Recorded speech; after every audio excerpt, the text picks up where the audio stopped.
So friends, आज हम discuss करने वाले हैं आर्टिकलशिप के regarding couple of most important and critical points.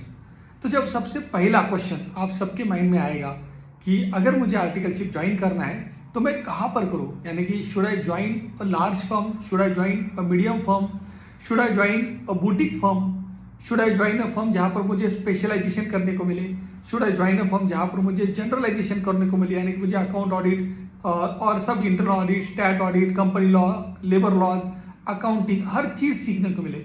ऐसा मैं जनरल फर्म में जाऊँ या मैं स्पेशल फर्म में जाऊँ।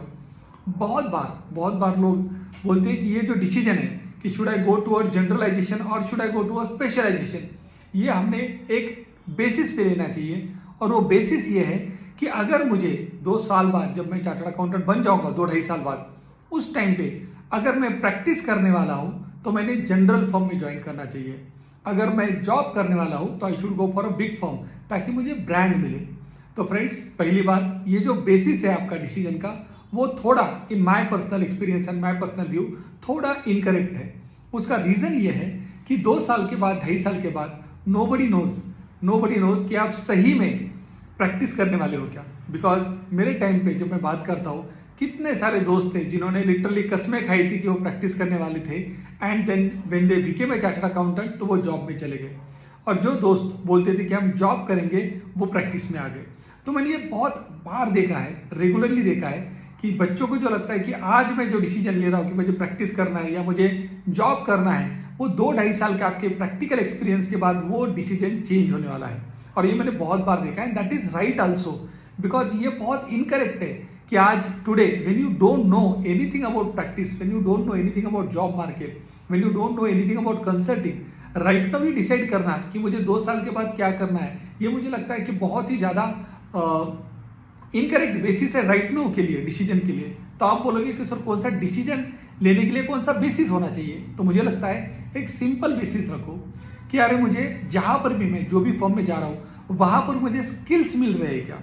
बिकॉज अगर आपके पास स्किल्स आ गए, अगर आपके पास लर्निंग आ गया वो फॉर्म में, तो नेचुरली 2-2.5 साल के बाद जब आप चार्टर्ड अकाउंटेंट बन जाओगे तो उस टाइम पे आपके पास चॉइस रहेगा, ऑप्शन रहेगा, बिकॉज आपके पास स्किल्स भरे हुए हैं। तो आप क्या कर सकते हो, you can go for a job, you can go for consulting job, you can go for practice, you can go for may be teaching, you can go for coaching. आपको यूट्यूबर बनना है तो यूट्यूबर बन सकते हो, influencer बनना है तो इन्फ्लुएंसर बन सकते हो, यानी कि अनलिमिटेड पॉसिबिलिटीज ऑप्शन ओपन हो जाएंगे। तो इसके लिए जो आपका डिसीजन का क्राइटेरिया होना चाहिए वो ये होना चाहिए कि मुझे कौन से फॉर्म में ज़्यादा से ज़्यादा स्किल्स मिलने वाले हैं, ज़्यादा से ज़्यादा लर्निंग मिलने वाला है, ज़्यादा से ज़्यादा एक्सपीरियंस मिलने वाला है। तो उस टाइप के फॉर्म को ज्वाइन करो जहाँ पर ये सब चीज़ें आपको ज़्यादा मिलने वाली है। That is the first important thing. Second important thing, आपके माइंड में रहेगा क्वेश्चन कि should I go for generalisation, should I go for specialisation. उसके कंटेक्स्ट में प्लीज नोट करिएगा, जनरलाइजेशन की जब हम बात करते हैं, 20 साल पहले, 25 साल पहले जब मैंने मेरा सीए जर्नी चालू किया था 99-2000 में, उस टाइम पे जब हम आर्टिकलशिप के लिए ज्वाइन करते थे, नेचुरली उस टाइम पे थॉट प्रोसेस था कि हमको सभी चीज़ आना चाहिए। हमको अकाउंटिंग आना चाहिए, हमको इंटरनल ऑडिट आना चाहिए, हमको स्टैट ऑडिट आना चाहिए, हमको थोड़ा बहुत कंपनी लॉ पता होना चाहिए, हमको थोड़ा बहुत इनकम टैक्स पता होना चाहिए, हमको थोड़ा बहुत सेल टैक्स उस टाइम पे था, थोड़ा बहुत एक्साइज था। तो ऐसा हर लॉ का थोड़ा नॉलेज होना चाहिए करके। लेकिन I am talking about 25 years ago. Right now today we are living in the world of specialisation. अगर मैं आज की बात करता हूँ तो आप देखिए, डॉक्टर्स अगर किसी को हार्ट का प्रॉब्लम है तो क्या करते हो आप, जनरल डॉक्टर के पास जाते हो, जनरल फिजिशियन के पास, जैसा 25 साल पहले जाते थे, या आप स्पेशलिस्ट के पास जाते हो। Today we go to a specialist. Lawyers की बात करते हैं तो लॉयर्स के कंटेक्स्ट में भी आप देखो, जब भी कोई क्रिमिनल मैटर हो जाता है तो you will go for a lawyer who is specialist in that area. अगर आप कोई फैमिली मैटर चल रहा है तो you will go to a lawyer जो फैमिली मैटर्स में स्पेशलिस्ट है। आईपीआर का मैटर चल रहा है तो you will go for a specialist who is a specialist in IPR laws. Similarly अगर आप कोचिंग का एग्जाम्पल ले लो, आप कोचिंग भी देखो, in my good old days जब मैंने सीए चालू किया था उस टाइम पे एक ही फैकल्टी था टिपिकली जो सभी टॉपिक कवर करता था, यानी कि वही फैकल्टी अकाउंट्स भी सिखाते थे, वही फैकल्टी ऑडिट भी सिखाते थे, वही फैकल्टी एफएम भी सिखाते थे। लेकिन आज के ज़माने में आप देखो, बच्चों की सभी जो फैकल्टीज है वो भी सुपर स्पेशलाइज हो चुके हैं। आपको डीटी के अलग फैकल्टी रहते, आपको जीएसटी के अलग फैकल्टी रहेंगे, ऑडिट के अलग रहेंगे। तो इस तरह से ना वो फैकल्टीज भी स्पेशलाइज वर्ल्ड में काम करते हैं। तो be it a doctor, be it a lawyer और be it even a faculty. तो now because we are moving towards a world of specialisation, natural है ये आप सबके लिए भी कि भैया आप भी स्पेशलाइजेशन की तरफ ही फोकस करो। आप जनरलाइजेशन करोगे तो आप हिस्ट्री की तरफ, पास्ट की तरफ जा रहे हो, जबकि आपको जाना है फ्यूचर की तरफ। तो आप कहोगे कि सर मुझे कैसे पता चलेगा कि मैंने स्पेशलाइजेशन कौन से फील्ड में करना है? Let me test everything no. मैं थोड़ा अकाउंटिंग देख लेता हूँ, थोड़ा इंटरनल ऑडिट देख लेता हूँ, थोड़ा स्टैट ऑडिट देख लेता हूँ, थोड़ा जीएसटी देख लेता हूँ, थोड़ा इनकम टैक्स देख लेता हूँ, फिर मैं डिसाइड करता हूँ। बराबर है? तो उसके कंटेक्स्ट में मैं कहता हूँ कि आपका जो आर्टिकलशिप पीरियड है ना, इट इज़ लाइक अ की होल एक्सपीरियंस। आपको दुनिया फ्यूचर की, यानी कि जब चार्टर्ड अकाउंटेंट बन जाओगी तो कैसे दिखती है ना, वो आज आपको दिखता है उससे, की होल से। सिमिलरली मैं और एक एग्जांपल लेता हूँ। Articleship is as good as your engagement. You are engaging with somebody. तो एंगेजमेंट में क्या होता है कि अगर वो पर्सन, अगर आपका एंगेजमेंट उसके साथ हो गया, रोका हो गया, तो उसके बाद आप देखोगे कि एक आधे 6 महीने में, साल भर में वो बंदे से या बंदी से शादी हो जाता है आपका। तो articleship is like engagement only, it is as good as engagement. तो आप एंगेजमेंट 4-5 लोगों से नहीं करते, आप एंगेजमेंट एक ही पर्सन से करते हैं। 6 महीना, साल भर अगर आपका रिलेशन स्ट्रांग होते गया तो naturally you will decide to get married. अगर 6 महीना, साल भर, 2 साल के बाद अगर आपको लगता है कि नहीं यार जम नहीं रहा है, कुछ गैप्स आ रहे हैं, तो you will decide to break that engagement. तो similarly articleship is exactly like that. 2 साल आपको कमिटेड रहना पड़ेगा, 2 साल आपको वो टॉपिक को देना पड़ेगा, तभी आपको पता चलेगा कि whether I am made for this topic और नॉट। फॉर एग्जाम्पल, अगर आप चूज करते हो कि मुझे जीएसटी ज्वाइन करना है आर्टिकलशिप के लिए, तो आप बोलोगे कि यार सर बाद में मेरे को 2 साल के बाद पसंद नहीं आया तो क्या? तो लेट मी टेल यू कि जब आप आर्टिकलशिप 2 साल करोगे ना जीएसटी में, तो 2 ही पॉसिबिलिटीज है। एक, आप जीएसटी जिंदगी भर करने वाले हो, तो फिर इसका मतलब जब 2 साल आपने आर्टिकलशिप में डाले, जीएसटी किया, तो आपका लर्निंग बहुत अच्छा हो गया, तो आप बोलोगे जिंदगी भर अभी मैं जीएसटी करूंगा। लेकिन एट द सेम टाइम अगर आपको जीएसटी पसंद नहीं आया, तो आप डिसाइड करने वाले हो कि भैया मेरे को जिंदगी में इसके बाद कभी भी जीएसटी नहीं करना है। तो आप बोलोगे सर पहला डिसीजन हो गया तो परफेक्ट है, लेकिन दूसरा हो गया तो मेरा टाइम वेस्ट हो गया ना, मैंने तो 2 साल पूरे वेस्ट कर दिए। तो प्लीज नोट करो फ्रेंड्स, आपने वेस्ट नहीं किए, आपने टाइम एक्चुअली इन्वेस्ट किया। क्यों पता है? Because when you decide in life कि what I don't want to do, अगर आपने डिसाइड किया 2 साल के बाद मेरे को जीएसटी नहीं करना है, that means you will be closer to knowing what you want to do in your life. जैसा केबीसी में ऑप्शन रहता है ना 50-50, तो 4 में से 2 ऑप्शन ड्रॉप हो जाते हैं। Now you will be much closer to knowing what you want to do in your life. तो आप बोलोगे सर बट वो स्किल जो मैंने सीखे जीएसटी वगैरह में, वो तो कुछ यूज के नहीं रहे। तो उसके कंटेक्स्ट में मैं एग्जांपल देता हूँ धोनी जी का। MS धोनी, आप सबको पता है, पहले क्रिकेट खेलने के पहले वो क्या खेलते थे? He used to play football. तो उन्होंने भी तो फुटबॉल पहले यानी कि he used to play football नो। तो जब बाद में उनका लाइकिंग क्रिकेट की तरफ गया, या बाद में वो क्रिकेट में जब उन्होंने ट्रांजिशन किया, तो इसका मतलब ऐसा है क्या कि जो फुटबॉल जब खेल रहे थे वो पूरा टाइम उनका वेस्ट हो गया? फ्रेंड्स, जो फुटबॉल खेलते वक्त जो उन्होंने डिटर्मिनेशन, जो ग्राउंड पे जाके जो प्रिपरेशन, जो उन्होंने स्टेमिना खुद का बढ़ाया, जो स्किल सेट उन्होंने जो यूज किए, वो उनको क्रिकेट में भी यूज हुए। बराबर है? तो अगर आप सही में 2 साल कोई भी एक पर्टिकुलर फील्ड को देते हो, वो जीएसटी हो सकता है, इनकम टैक्स होता है, ऑडिट हो सकता है, वो जो आप टाइम अगर आप दोगे ना, तो इट इज इम्पॉसिबल कि आपका वो टाइम वेस्ट जाएगा, वो सर्टेनली टाइम इन्वेस्ट ही होगा। बहुत बार मैं ये भी बच्चों को बोलता हूँ, बिकॉज बच्चे बोलते हैं कि सर डिसीजन गलत हो गया तो क्या? तो मैं बोलता हूँ कि articleship is not a decision which is right और रॉन्ग। आर्टिकलशिप का जब आप डिसीजन लेते हो ना कौन से फील्ड में करना है, it is a decision which you have to take and make it right. Are you getting me? So ये डिसीजन वो नहीं है कि आपको डिसीजन लेने के बाद राइट या रॉन्ग प्रूव करना है करके, या होने वाला है करके। No, it's a decision which you have to take and you have to make it right. बराबर है? तो जीएसटी में अगर आप आर्टिकलशिप करोगे, इनकम टैक्स में करोगे, ऑडिट में करोगे, तो ये जो आपका डिसीजन है, अगले 2 साल आपको हर दिन मेहनत करनी है, वो टॉपिक के बारे में लर्न करना है, and then eventually it will be actually proved that your decision was right करके। इसके लिए it is a decision which you have to take and make it right.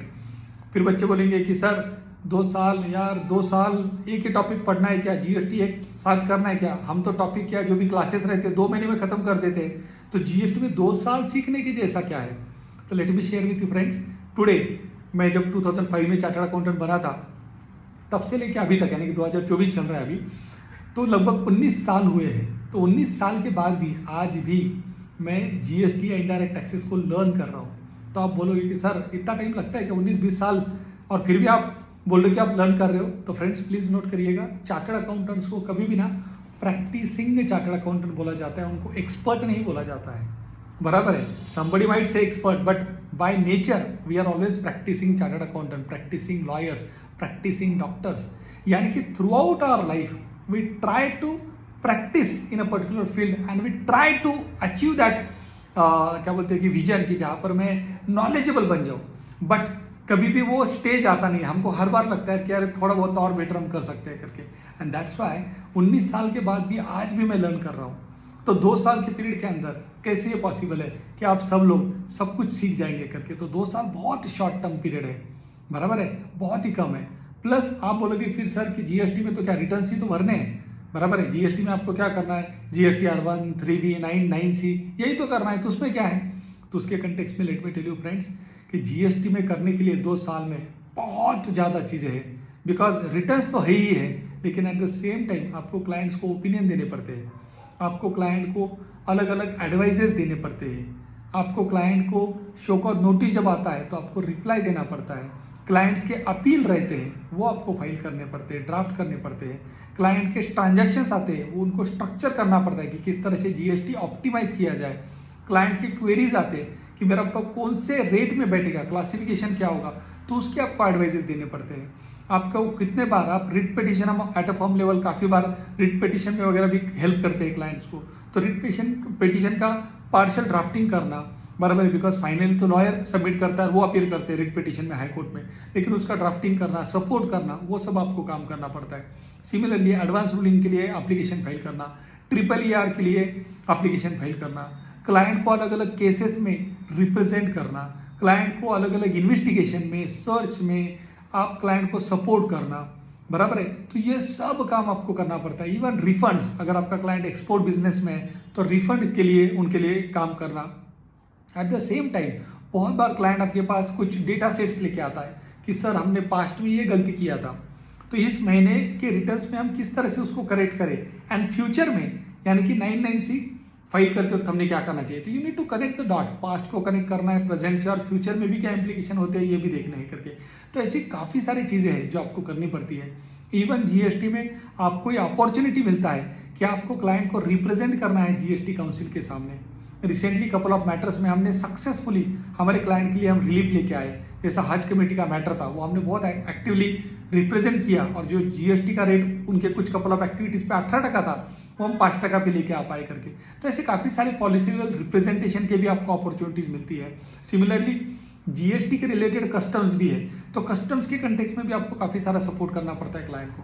तो इस तरह से आप देखोगे न्यूमरस एरियाज है जहाँ पर आप आपके क्लाइंट को सपोर्ट करते हो। तो जीएसटी में सिर्फ रिटर्न्स नहीं है, there is a big area, big many connected opportunity जो जीएसटी के साथ है। रिटर्न्स तो एक जस्ट छोटा पार्ट है, ऑब्वियसली वो मंथली है, इसके लिए ज़्यादा स्ट्रांगली दिख के आते हैं, रिपीटेटिव वर्क इसके लिए बहुत ज़्यादा दिख के आता है, but that is just one part. उसके साथ काफ़ी सारा एडवाइजरी, कंप्लायंस के साथ ट्रेनिंग, लिटिगेशन, रिप्रेजेंटेशन, ये सब भी अपॉर्चुनिटी जीएसटी आपको देता है। एंड दैट द रीजन 2 साल एक्चुअली कम पड़ते हैं।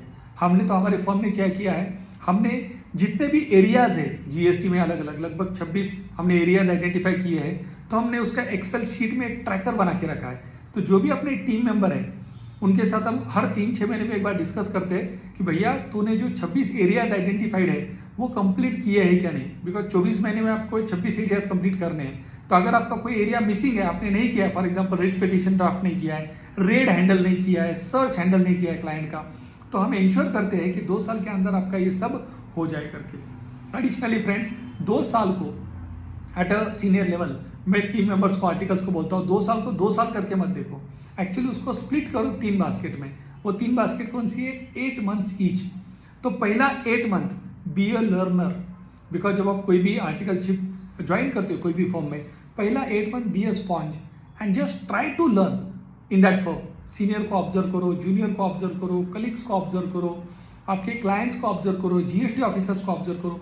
8 महीना फुल एकदम लर्न करने का ट्राई करो कि ऑब्जर्व करके बी अ स्पॉन्ज। फिर next 8 month be a good executor बनो, यानी कि आपको बिना सीनियर के सपोर्ट के आपको जो भी असाइनमेंट दिया जाएगा वो आपने आइडियली ये कैपेबिलिटी डेवलप करना चाहिए कि that you should be in a position to execute that assignment. That is the next 8 months. And finally, in the last 8 months, try to be a leader. Try to set a benchmark जहां पर आपके juniors आपको they should look forward to interact with you. They should look up to you. और ये कैसे आप कर सकते हो? How you can be a leader? Try to take as many internal trainings as possible. जितना आप ज़्यादा ट्रेनिंग लोगे उतना जूनियर आपको रिस्पेक्ट करेंगे, उतना उनको पता चलेगा ये बंदी को नॉलेज है करके, बराबर है। तो वो आपको बहुत they will always look up to you and that the reason it is very important for you to split that articleship period into 8 months be a learner, then 8 months be a executor, and last 8 months be a leader. And the time you follow this path, you'll be able to understand कि यार articleship के जो 24 महीने है वो बहुत कम time period है करके। मैं जब अभी अपने बच्चों को, अपने फर्म के जो बच्चे आर्टिकलशिप जो कर रहे हैं यहाँ पर, जब मैं उनके साथ टाइम स्पेंड करता हूँ, इंटरेक्ट करता हूँ, मैं जैसे आपको रिसेंटली एक दो एग्जांपल देता हूँ। जो हमारी टीम मेंबर है, जैसा अच्छू है जो आर्टिकलशिप कर रही है, पीयूष है, प्रणीता है, तो रिसेंटली जब 2-3 दिन लास्ट आर्टिकलशिप के रिगार्डिंग कुछ सेशंस हो रहे थे, ट्रेनिंग्स हो रहे थे, ICAI के लिए हो रहे थे, कुछ कोचिंग क्लासेस वगैरह में हम ले रहे थे, तो यहाँ पर मेरे साथ जो बच्चों को गाइडेंस देना था आर्टिकलशिप के कंटेक्स्ट में, हमारे आर्टिकल्स में स्टेज पे आके बात किया एंड ये रेगुलरली हमारे बच्चे करते हैं करके। तो विद इन जस्ट 1.5 years या 2 years of doing your articleship, अगर आप ये स्किल डेवलप करते हो कि not only within the firm you are training but also you are going out externally and you are conducting a training, so this is something a big skill set जो आपको ना life में बहुत आगे लेके जाएगा। And ये मुझे लगता है जीएसटी में ना एक गिवन है। जीएसटी में अगर आप काम करोगे ना तो ये गिवन है। क्यों पता है? बिकॉज जब 2 साल आप जीएसटी में डालोगे ना तो आपको जीएसटी क्या देगा पता है? जीएसटी आपको कंपल्सरीली 3 मोस्ट इंपॉर्टेंट स्किल्स जो आपके लाइफ में आपको लगने वाले वो देगा। जीएसटी आपको फोर्सफुली, मैं इंटेंशनली बोल रहा हूँ, फोर्सफुली आपको लर्नर बनाएगा। क्यों? बिकॉज आपको रीड करना पड़ता है, रात दिन रीड करना पड़ता है, तो you will become a good reader.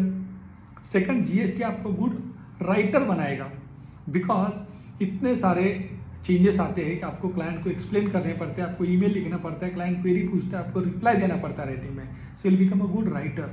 And तीसरा मोस्ट इंपॉर्टेंट थिंग, जीएसटी आपको एक अच्छा स्पीकर बनाता है, बिकॉज जीएसटी में इतने सारे चेंजेस आते हैं, आपके पास चॉइस ही नहीं है but to go and explain those changes to your client, to go and explain this changes before various chamber of commerce, to go and explain this changes to GST authorities. तो regularly आपको opportunities मिलती है। इसके लिए naturally you become a good reader, writer and speaker. And today अगर आप देखोगे दुनिया में जो लोग लीड करते हैं, कोई भी टॉपोज बिजनेसमैन का नाम ले लो, आप कोई भी बड़े आदमी का नाम ले लो, you will always find that he is a good reader, he is a good writer and he is a good speaker। या तो तीनों चीज़ें एक साथ या तीनों में से एक स्किल तो उनमें गारंटेड है करके। तो जीएसटी ये आपको फोर्सफुली आपसे ये करवाता है 2 साल। तो नेचुरली ये जो बेसिक स्किल सेट है ये आपके अगर अंदर आ गए तो nothing in the world will stop you from becoming successful in the professional Arena. और इसीलिए मुझे लगता है कि 2 साल तो बहुत कम है जीएसटी की अगर हम बात करते हैं, या फॉर दैट मैटर कोई भी टॉपिक की, हम ऑडिट में भी आप आर्टिकलशिप करना चाहो तो 2 साल बहुत कम टाइम पीरियड है। तो always go for a specialisation rather than going for generalisation. उसके बाद आपके माइंड में क्वेश्चन आएगा कि सर अभी मैं अगर ज्वाइन करना चाहता हूँ तो कहाँ पर मैं ज्वाइन करूँ? तो मैं कपल ऑफ पॉइंट्स शेयर करता हूँ। अगर आप स्मॉलर टाउन से आते हो, जैसे मैं परभनी से था, तो it is much better for all of you to move to a larger city अगर फाइनेंशियली पॉसिबल है तो। आई नो आप में से कुछ बच्चे रहेंगे जिनकी फाइनेंशियल कैपेबिलिटी आज नहीं रहेगी to move to a larger city, तो नो प्रॉब्लम, वहाँ पर आप ऑब्वियसली कंटिन्यू करो आपके स्मॉलर टाउन में फाइनेंशियल अगर आपके पास मसल नहीं है तो। But at the same time जितना वर्चुअली अलग अलग लेक्चर्स हो रहे हैं, सेमिनार्स हो रहे हैं, उनको ट्राई करो अटेंड करने का। That is one thing you can do. Second, अगर पॉसिबल है लार्जर सिटी को मूव करना, यानी कि अगर आप परभनी से हो, अगर आप नगर से हो, कोल्हापुर से हो, सातारा से हो, जो भी आजू बाजू के टाउन है, नागपुर से हो, तो try to move to a larger city like Pune, या इफ पॉसिबल अगर आप बॉम्बे जाना चाहते हो तो। बॉम्बे ऑब्वियसली थोड़ा चैलेंजिंग लगता है, फैमिली मेम्बर्स बहुत बार अलाउड नहीं करते। अगर पॉसिबल है go to Mumbai, if not at least Pune. Because जब लार्जर टाउन में आते हो तो पहले तो आप आपका कंफर्ट जोन को ब्रेक करते हो। आपके जो फ्रेंड सर्कल है, जो आपके जो टाउन में आप जहाँ पर पले बड़े हो, वहाँ को आप जब छोड़ के जाते हो ना, बड़ी सिटी में आते हो, तो नेचुरली जो आपका कंफर्ट जोन जब छूट जाता है तो आप काफ़ी सारी चीज़ें सीखते हो, बिकॉज आपके फ्रेंड सर्कल बदल जाते हैं। आप आपके ऑफिस में जब काम करते हो तो अलग अलग सिटी से, टाउन से आप बच्चों को मिलते हो, तो वहाँ पर भी बहुत सीखने को मिलता है। And I will give you example in our firm we have people from Orissa, we have people from Chhattisgarh, we have people from Madhya Pradesh, we have people from Kerala, we have people from Tamil Nadu। तो multiple across the India से जब आपके team members रहते हैं तो उनसे बात करके, डिस्कशन करके आपको हर चीज़ पता चलता है, जो अलग अलग चीज़ें हैं, कल्चर वाइज, इंटरेक्शन वाइज, बहुत बार मज़ा आएगा आपको सीखने में।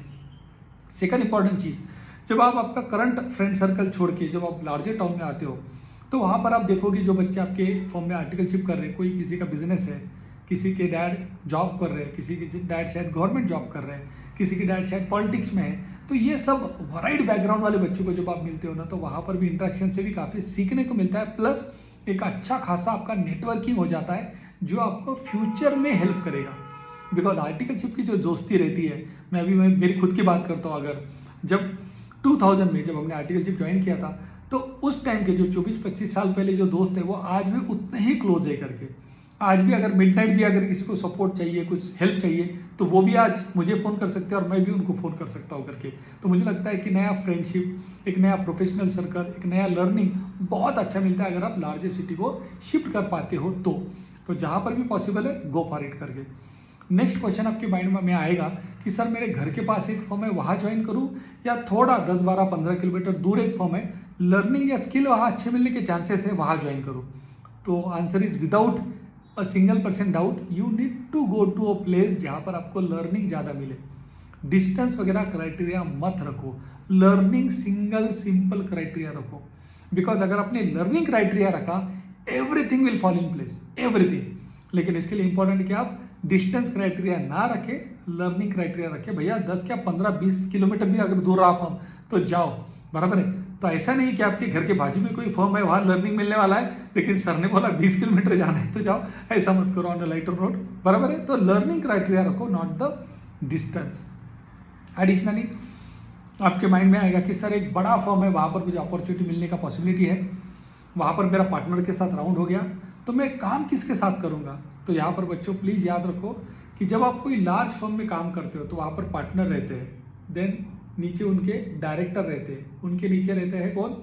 देन एसोसिएट डायरेक्टर लेवल है, देन उसके बाद में आता है एसोसिएट डायरेक्टर के बाद आता है सीनियर मैनेजर, फिर आता है मैनेजर, फिर आता है असिस्टेंट मैनेजर, फिर आता है एग्जीक्यूटिव, फिर आता है आर्टिकल ईयर 3, फिर आता है आर्टिकल ईयर 2, फिर आता है आर्टिकल ईयर 1, बराबर। तो इतने सारे लेवल्स हैं, तो है ना मीम लेवल सबके निकलेंगे, तो इतने सारे लेवल्स हैं। अभी आप बताओ, अगर आप उस बड़ी फर्म को ज्वाइन करते हो, ये कितना पॉसिबिलिटी है कि आप पार्टनर के साथ इंटरेक्ट कर पाओ रेगुलरली, बिकॉज इतना बड़ा हायरार्की है यहाँ पर, बराबर है। तो अगर आपको ज्वाइन करना है, बहुत ज़्यादा सीखना है, तो जैक मा ने बोला है choose your boss not your company, जब आप यंग होते हो तो। And similarly as a professional मेरा जो एक्सपीरियंस है, मैं कहता हूँ कि अगर आपको if you want to become a Tendulkar, then find your Achrekar. Achrekar ji कौन थे? तेंदुलकर जी के गुरु। You are not supposed to find Achrekar academy, you are supposed to find Achrekar, जिनके साथ अगर आप काम करोगे 2 साल तो आपको 20 साल का लर्निंग मिल जाएगा।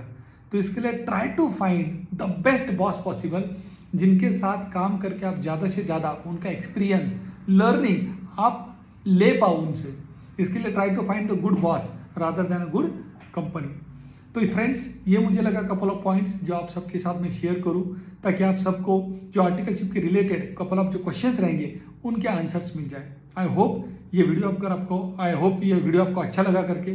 कोई भी अगर आपके डाउट्स है, कोई भी क्वेश्चंस है, तो मैं ज़रूर कमेंट बॉक्स में ईमेल आईडी हमारे फर्म का दे दूंगा, तो feel free to reach out to us for any doubts और एनी क्वेश्चंस। चलो, thank you, bye, good day.